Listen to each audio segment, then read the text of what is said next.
आप सभी साथियों को क्रांतिकारी नमो बुधाय, जय भीम, जय भारत, जय संविधान। मैं रमन जरन और आप देख रहे हैं अध्यात्म पावर। साथियों, भीम आर्मी चीफ चंद्रशेखर आजाद इस समय अमेरिका दौरे पर हैं। बता दें साथियों कि बोधिसत्व, संविधान निर्माता, दलितों के, महिलाओं के मुक्तिदाता, परम पूज्य बाबा साहब डॉक्टर भीमराव अंबेडकर, जिनकी 135वें जन्म जयंती को लेकर Bhim army chief Chandrashekhar Azad America पहुंचे हैं। और वहां पर जाने के बाद भीम आर्मी चीफ चंद्रशेखर आज़ाद जगह जगह पर बाबा साहब डॉक्टर भीमराव अंबेडकर का जन्मदिन मना रहे हैं। और तो और साथियों, आपको बता दें कि भीम आर्मी चीफ चंद्रशेखर आज़ाद बाबा साहब डॉक्टर भीमराव अंबेडकर के मिशन को आगे भी बढ़ा रहे हैं। जी हाँ साथियों, आपने सही सुना। अगर आपको यकीन नहीं होता है साथियों, तो आप इन वीडियो को देखिए। किस तरह से Bhim army chief Chandrashekhar Azad America जाकर वहाँ पर एक रैली निकाले हैं। और रैली भी जैसे मालूम पड़ रहा है कि भारत में निकाली गई हो। वो भी रैली जो निकाली गई है नारों के साथ। आप देख सकते हैं कि यहाँ पर किस तरह से भीम आर्मी चीफ चंद्रशेखर आज़ाद नारे लगाते हुए बाबा साहब डॉक्टर भीमराव अंबेडकर के जन्मदिन को मनाते हुए रैली निकाल रहे हैं। पहले आप इस रैली को देखिए, जिस रैली में किस तरह से बाबा साहब डॉक्टर भीमराव अंबेडकर का नारा लगाते हुए जितने भी वहाँ पर अमेरिका में बाबा साहब डॉक्टर भीमराव अंबेडकर के चाहने वाले लोग हैं, वो सभी लोग किस तरह से रैली निकाल रहे हैं। पहले आप इस वीडियो को देखिए, उसके बाद हम सीधे आपसे बात कर रहे हैं। ठीक है, चार की लाइन बनाएंगे। आ जाओ, दो करके आगे आ जाओ। फिर वही जल्दबाजी तो पहले इधर को जाएंगे किसी को तो यहाँ चार दो की रो आप आइए, लाइन में आइए, लाइन अप कीजिए, लाइन अप आगे बढ़िए थोड़ा ना। दो की लाइन ही चलेगी, चार की नहीं चलेगी। वैसे पैर हट जाए, गिर जाएंगे, खराब हो जाएगा। दो की रखो लाइन, दो की रखो, दो की रखो। अनंत आगे जाओ, पहले सबसे आगे जाओ। दो की लाइन रखना, दो की। जय भीम, जय भारत। जय भीम, जय भारत।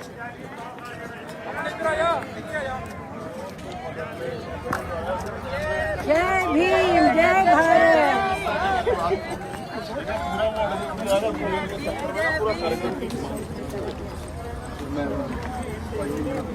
जय भीम।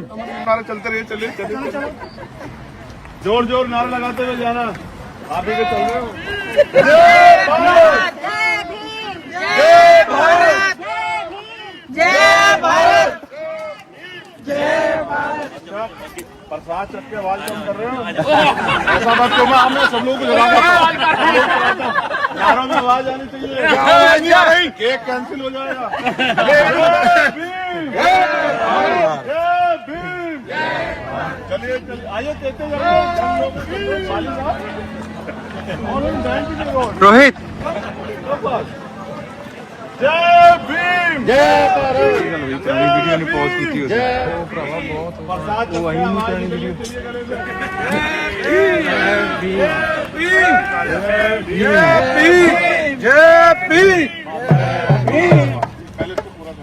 बाबा साहब तेरी सोच पे पहरा देंगे ठोके, साहब तेरी सोच पे पहरा देंगे।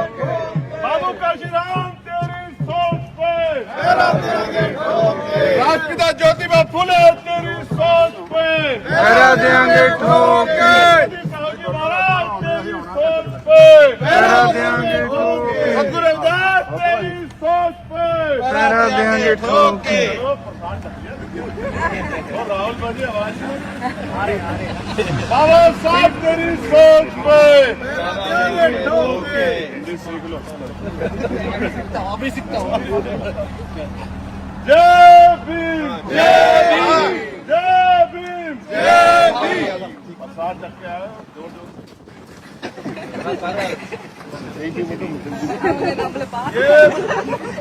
अम्बेडकर पीछे के। तो दोस्तों, आपने देखा किस तरह से Bhim army chief Chandrashekhar Azad America में बाबा साहब डॉक्टर भीमराव अंबेडकर की रैली को निकाल रहे हैं। बता दें साथियों कि भीम आर्मी चीफ चंद्रशेखर आज़ाद अपनी पत्नी और अपने बेटे अनंत आज़ाद के साथ अमेरिका पहुंचे हैं। और वहां पर जाने के बाद काफ़ी आनंद ले रहे हैं, काफ़ी इंजॉय कर रहे हैं। और आप इस वीडियो में देख सकते हैं साथियों कि जितने भी बाबा साहब डॉक्टर भीमराव अंबेडकर के चाहने वाले लोग हैं किस तरह से डांस करते नजर आ रहे हैं साथियों। कितना उमंग है, कितना जुनून है बाबा साहब डॉक्टर भीमराव अंबेडकर के प्रति, और पंजाबी गाने पर किस तरह से डांस करते नजर आ रहे हैं। एक बहुत बड़ा जैसे मालूम पड़ रहा है कि होटल है, और इस होटल में किस तरह से बाबा साहब डॉक्टर भीमराव अंबेडकर के गाने पर वहाँ पर जितने भी बाबा साहब डॉक्टर भीमराव अंबेडकर को मानने वाले लोग हैं डांस करते नज़र आ रहे हैं। और आप देख सकते हैं कि भीम आर्मी चीफ चंद्रशेखर आज़ाद भी वहाँ पर किस तरह से काफ़ी आनंद ले रहे हैं।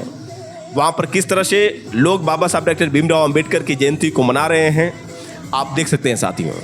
बता दें साथियों कि भीम आर्मी चीफ चंद्रशेखर आज़ाद जब अमेरिका पहुँचे थे तो उनका स्वागत काफ़ी भव्य तरीके से हुआ था। वहाँ पर जितने भी बाबा साहब डॉक्टर भीमराव अंबेडकर के मानने वाले लोग हैं, बाबा साहब डॉक्टर भीमराव अंबेडकर के सच्चे सिपाही का ज़ोरदार स्वागत किए।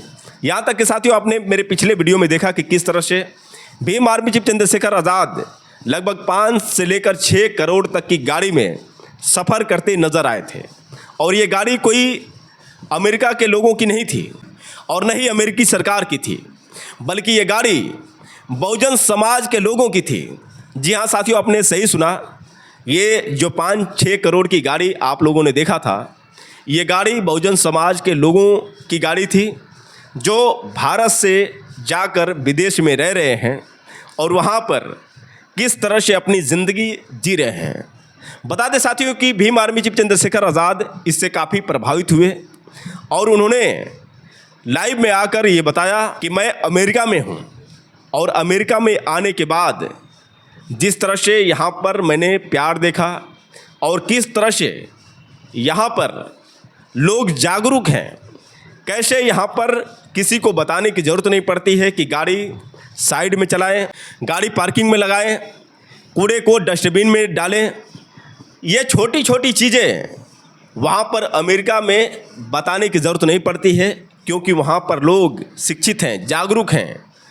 और वहाँ पर जो बच्चे होते हैं उनको भी सिखाया जाता है कि किस तरह से रहना है, कैसे चलना है और कैसे अपने भविष्य को बेहतर बनाना है।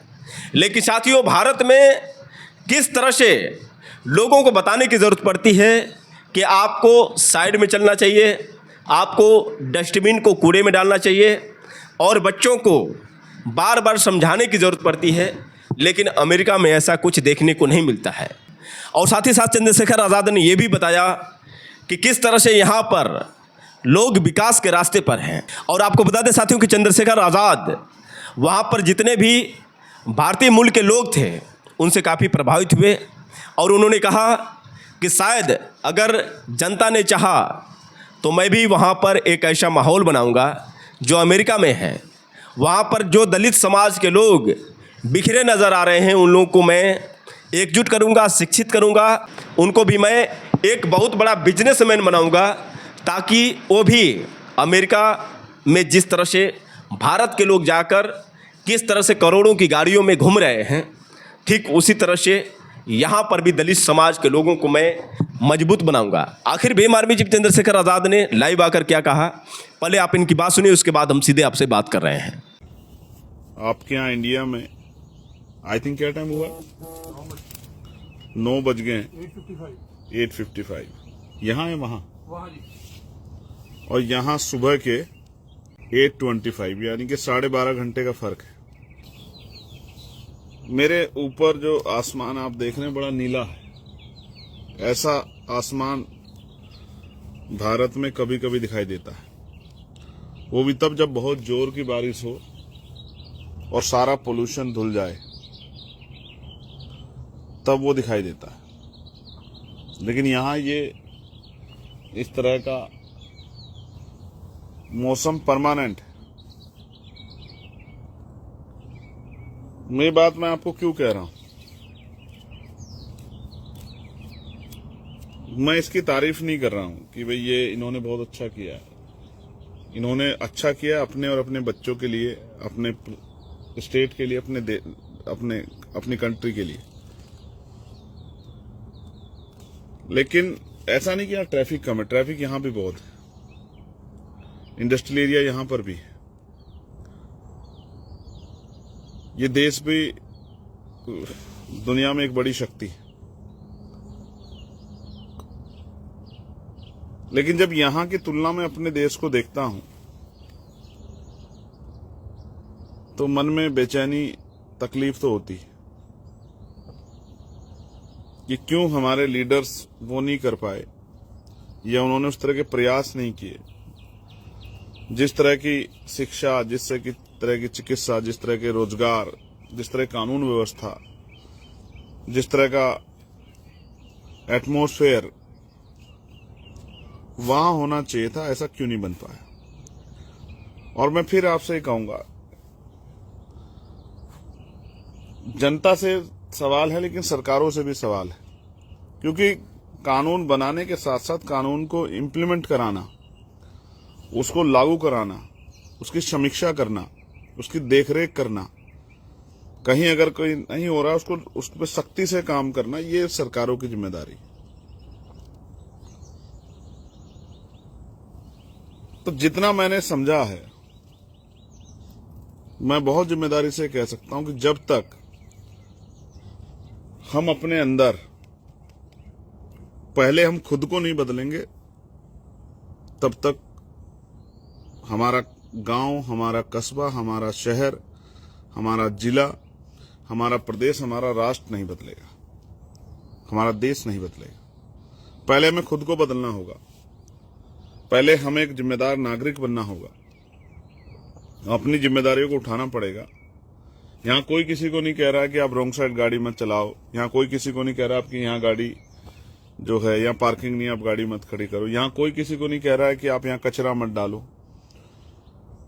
यहां कोई किसी को नहीं कह रहा कि आप यहां गंदगी मत करो, क्योंकि यहां का हर एक व्यक्ति, यहां जो एजुकेशन सिस्टम है उसको इतना मजबूत बनाया गया है कि बच्चे को जब वो छोटा है तभी उसको समझाया जा रहा है कि आपको किस तरह से जो है अपने जीवन को आगे बढ़ाना है। यहां free and fair election system है, ये इस देश की शक्ति है, free and fair election system.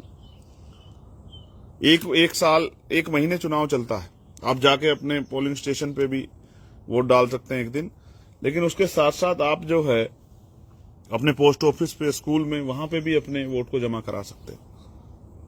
और ईवीएम नहीं है, यहां बैलेट पेपर है, फॉर योर काइंड इन्फॉर्मेशन। ये बहुत आगे हमसे टेक्नोलॉजी में, लेकिन यहां बैलेट पेपर से चुनाव होता है। मैं जिस बात की चिंता कर रहा था, मैंने पहले दिन जब मैं आया, मैंने प्रार्थना की महापुरुषों से, कुदरत से, प्रकृति से, कि ऐसा कोई सिचुएशन वहां ना बने कि मुझे यहां का प्रोग्राम कैंसिल करके जाना पड़े, क्योंकि वास्तविकता में अगर वहां कोई इस तरह के हालात बनेंगे जैसे कपसाड़ का घटना हुई थी, तो शायद मैं यहां के सारे कामों को ड्रॉप कर दूंगा, प्रोग्राम को ड्रॉप कर दूंगा। मैंने इन लोगों को पहले ही बताया इस बात को कि भाई मैं छोड़ दूंगा,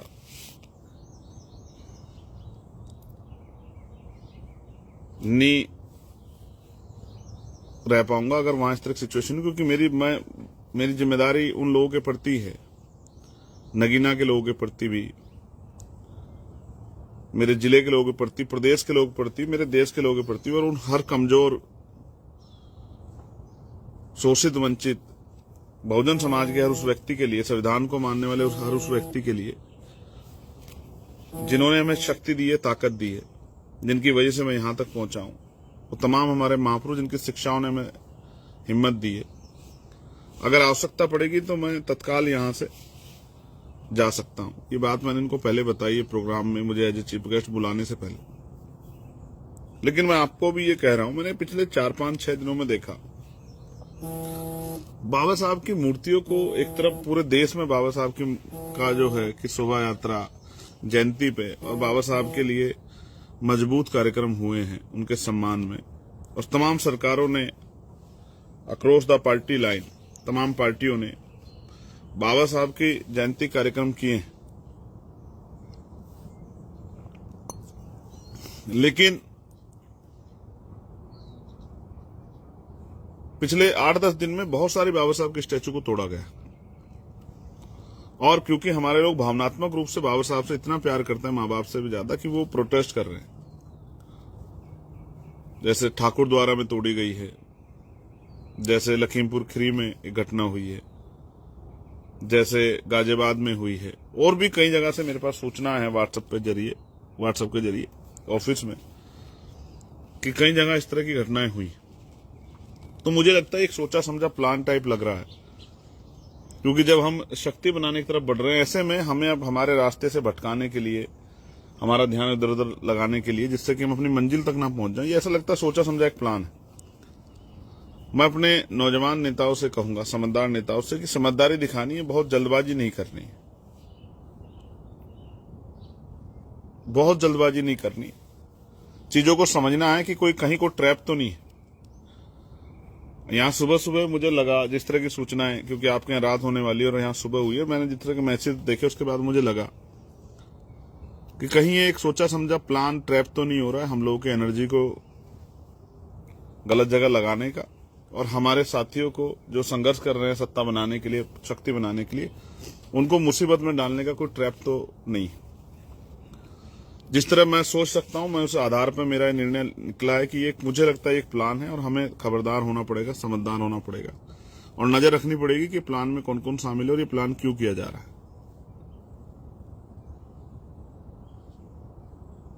क्योंकि एक मूवमेंट चली है इंडिया के अंदर बाबा साहब अम्बेडकर को अपमानित करने की, उनके बारे में अनाप शनाप बोलने की,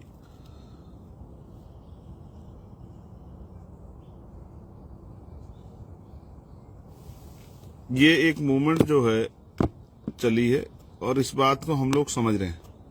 इसलिए मैं आपसे आग्रह करूंगा, जल्दबाजी ना करें, चीजों को जांचे समझे, अपने सीनियर लोगों से बात करें और पुलिस को समय दें कार्रवाई करने का। किसी भी कीमत पर कानून को अपने हाथ में नहीं लेना, ये मेरा आपसे आग्रह है। अभी मैं भी वहां पर नहीं हूं, तत्कालिक मुझे पहुंचने में 24, 28, 30 घंटे लग सकते हैं, लगभग 1.5 दिन का समय अगर मैं तत्कालिक में चलूंगा तो। लेकिन मैं आपसे आग्रह करूंगा कि ये इस तरह का की चीजों में फंस के आप अपने आप को मुसीबत में ना डालें, समझदारी दिखाएं।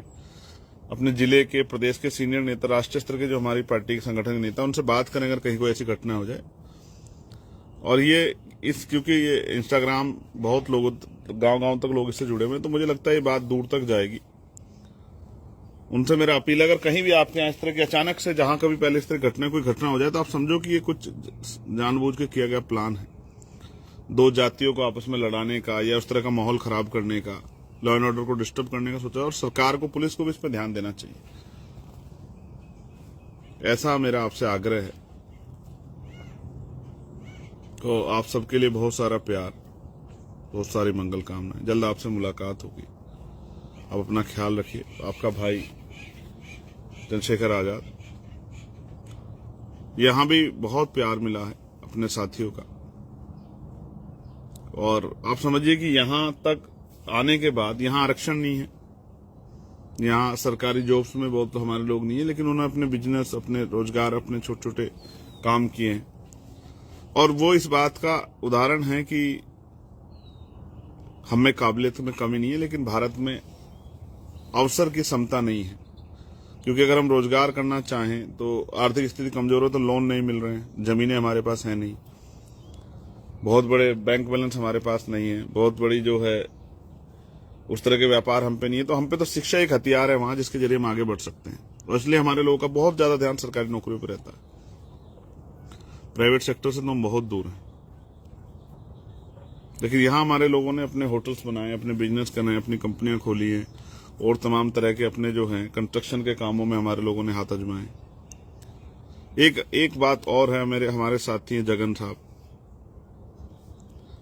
उनकी बिटिया की शादी है, और पिछली बार जब शादी थी तो मेरी वजह से उन्होंने डेट आगे की थी। आज भी उनके यहाँ शादी है, लेकिन मैं उनसे दूर हूं।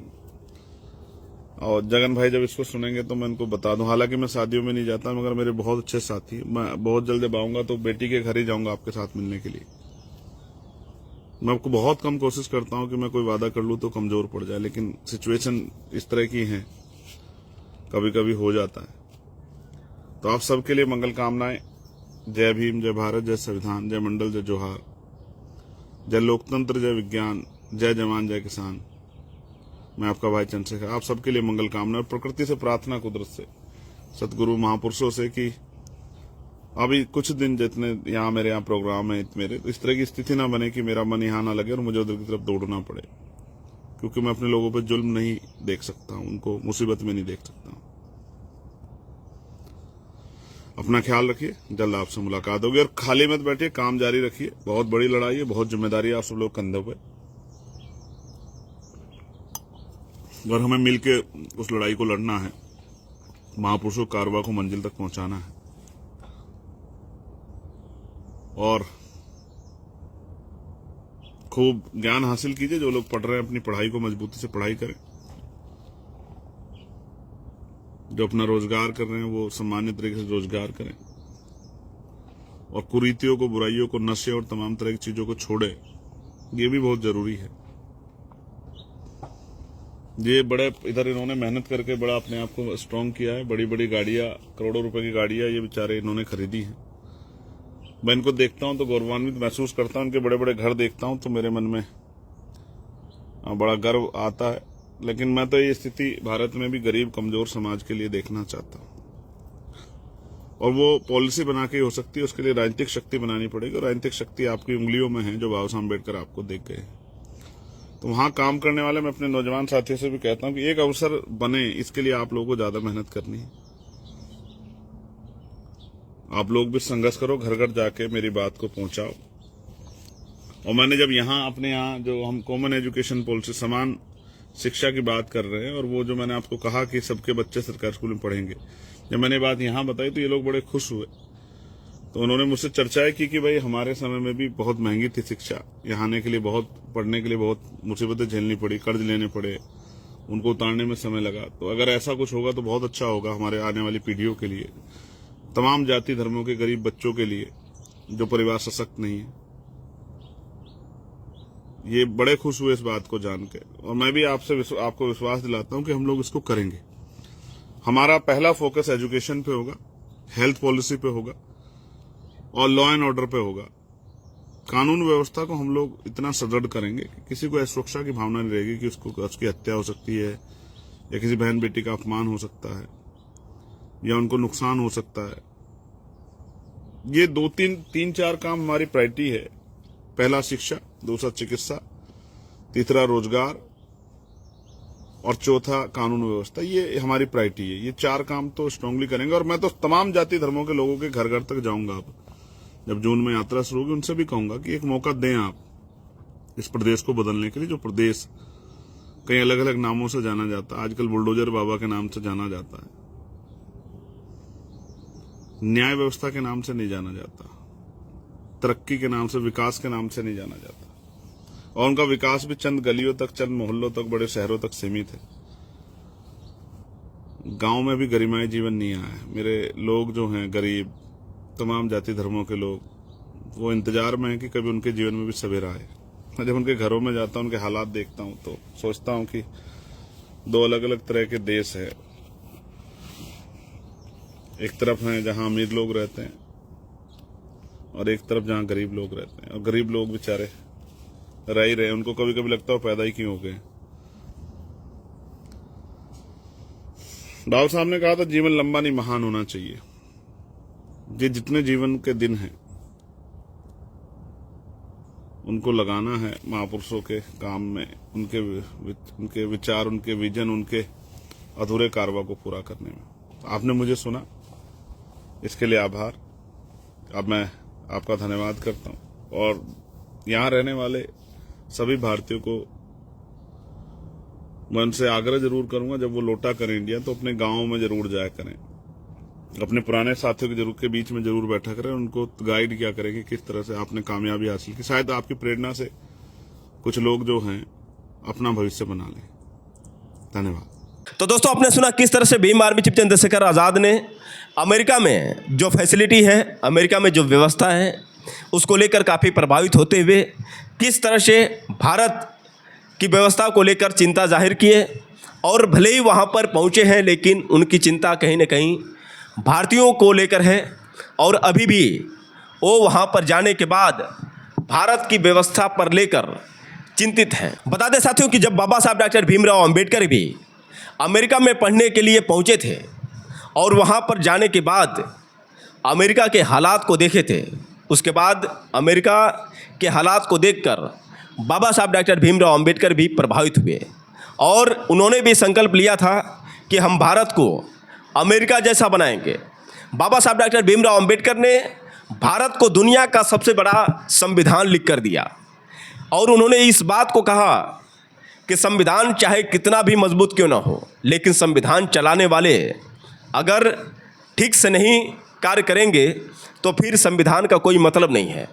साथियों, आज बाबा साहब डॉक्टर भीमराव अंबेडकर का संविधान भले ही इतना मजबूत हम लोगों के बीच में है, लेकिन संविधान को चलाने वाले कहीं न कहीं मनुवादी विचारधारा के लोग हैं, जो संविधान की इज्जत नहीं करते हैं, जो मनुस्मृति को मानते हैं। तो सोचिए साथियों कि किस तरह से संविधान सुरक्षित रहेगा, कैसे हमारा देश मजबूत बनेगा। जब बाबा साहब डॉक्टर भीमराव अंबेडकर के विचारों पर हमारा देश नहीं चलेगा तो फिर साथियों कैसे आप उम्मीद कर सकते हैं कि हमारा देश अमेरिका जैसे मजबूत बन पाएगा। एक तरफ भीम आर्मी चीफ चंद्रशेखर आज़ाद ने वहाँ पर जाकर बाबा साहब डॉक्टर भीमराव अंबेडकर का नारा लगाते हुए किस तरह से रैली निकाली, लेकिन यहाँ पर साथियों आप देखते हैं कि जब बाबा साहब डॉक्टर भीमराव अंबेडकर के अनुयायी बाबा साहब डॉक्टर भीमराव अंबेडकर की जयंती को मनाते हुए रैली निकालते हैं तो किस तरह से यहाँ पर मनुवादी सरकार अपने पुलिस वाले गुंडों से पिटवाती है, उनके ऊपर लाठी चार्ज करवाती है। यहाँ तक कि साथियों बहुत सारे ऐसे आपने न्यूज़ देखे जिसमें किस तरह से हमारे बहुजन समाज की बहन बेटियों पर भी पुलिस ने लाठी बरसाए। सोचिए साथियों कि एक तरफ अमेरिका में बाबा साहब डॉक्टर भीमराव अंबेडकर का कितना सम्मान किया जाता है। बाबा साहब डॉक्टर भीमराव अंबेडकर के सम्मान में कोलंबिया यूनिवर्सिटी में स्टैचू लगी है और नीचे लिखा गया है द सिंबल ऑफ नॉलेज, यानी ज्ञान के प्रतीक। लेकिन एक तरफ भारत में यहाँ पर तुच्छ मानसिकता वाले लोग, मनुवादी विचारधारा के लोग बाबा साहब डॉक्टर भीमराव अंबेडकर को गाली देते हैं, बाबा साहब डॉक्टर भीमराव अंबेडकर की मूर्तियों को तोड़ते हैं और कैसे अनिल मिश्रा, स्वामी आनंद स्वरूप जैसे तुच्छ मानसिकता वाले मनुवादी विचारधारा के लोग बाबा साहब डॉक्टर भीमराव अंबेडकर को गाली देते हैं, बाबा साहब डॉक्टर भीमराव अंबेडकर पर अभद्र टिप्पणियां करते हैं, बाबा साहब डॉक्टर भीमराव अंबेडकर के पुतले फुकवाने का काम करते हैं। तो इसी बात से साथियों अंदाज़ा लगा सकते हैं कि जो बाबा साहब डॉक्टर भीमराव अंबेडकर ने हर भारतीयों के लिए, सबके लिए, सभी माता बहनों के लिए, दलितों के लिए, जो भी दबे कुचले लोग हैं उन सब के लिए किस तरह से उन्होंने संघर्ष किया, अपने परिवार के सभी लोगों की कुर्बानी दे दी। बाबा साहब डॉक्टर भीमराव अंबेडकर की मूर्तियां तोड़ी जाती हैं, बाबा साहब डॉक्टर भीमराव अंबेडकर के संविधान को कुचलने का प्रयास किया जाता है और यही कारण है साथियों कि आज भारत विनाश के रास्ते पर है। आज भारत में बेरोजगारी चरम सीमा पर है। साथियों, करोड़ों की गाड़ी तो छोड़िए, बहुत सारे ऐसे भारत में लोग हैं जिनको समय पर रोटी नहीं मिल पाती है, बहुत सारे ऐसे लोग हैं जिनको रहने के लिए कोई ठिकाना नहीं है। लेकिन साथियों इसकी चिंता किसको है? ये मनुवादी सरकार कभी भी आपको लगता है साथियों कि गरीबों की हितैषी हो सकती है? इस बात की फिक्र किसको है? तो सिर्फ चंद्रशेखर आज़ाद को है। साथियों हमें गर्व होता है चंद्रशेखर आज़ाद का नाम लेते हुए, क्योंकि जिस तरह से बाबा साहब डॉक्टर भीमराव अंबेडकर ने संघर्ष किया ठीक उसी तरह से चंद्रशेखर आज़ाद संघर्ष करते हैं। जैसे बाबा साहब डॉक्टर भीमराव अंबेडकर अमेरिका जाकर प्रभावित हुए और भारत को अमेरिका बनाने का संकल्प लिए, ठीक उसी तरह से चंद्रशेखर आज़ाद जब अमेरिका पहुँचे तो वहाँ पर जाने के बाद वहाँ के लोगों से प्रभावित हुए और भारत को भी अमेरिका बनाने की सोच रख रहे हैं। धन्य है हमारे मसीहा बाबा साहब डॉक्टर भीमराव अंबेडकर, जिन्होंने ये आज़ादी दी, जिनकी वजह से Bhim army chief Chandrashekhar Azad America पहुँचे हैं। अगर बाबा साहब डॉक्टर भीमराव अंबेडकर ने संविधान में ये आज़ादी नहीं दी होती तो शायद यहाँ से चलकर अमेरिका में जाकर लोग इस तरह से करोड़पति नहीं होते। तो कुल मिलाकर बाबा साहब डॉक्टर भीमराव अंबेडकर का जो संघर्ष है साथियों, उस संघर्ष को कहीं न कहीं ध्यान देते हुए आज चंद्रशेखर आज़ाद जो लड़ाई लड़ रहे हैं, कहीं न कहीं अगर भारत की जनता चाहिए तो शायद भीम आर्मी चीफ चंद्रशेखर आज़ाद देश के प्रधानमंत्री बने और उनका सपना पूरा हो। वैसे साथियों, आप लोग की क्या राय है, आप लोग कमेंट करके बताएं और हो सके तो इस वीडियो को ज़्यादा से ज़्यादा शेयर करें। फिर मिलेंगे अगले वीडियो के साथ, तब तक के लिए क्रांतिकारी नमो बुद्धाय, जय भीम।